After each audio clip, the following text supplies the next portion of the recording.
sujet compliqué. Elle fait la fierté de la municipalité d'Évreux. Une petite statue décernée par la Commission européenne à la deuxième ville la plus accessible aux personnes handicapées dans toute l'Europe. Un classement inédit pour cette ville qui depuis 5 ans œuvre en collaboration avec les associations.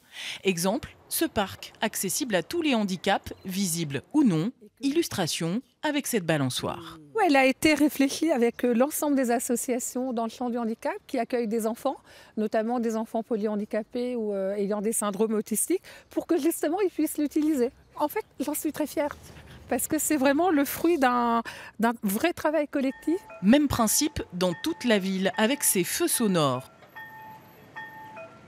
Jusque dans la serre municipale, où un parcours facile à lire et à comprendre a été ajouté.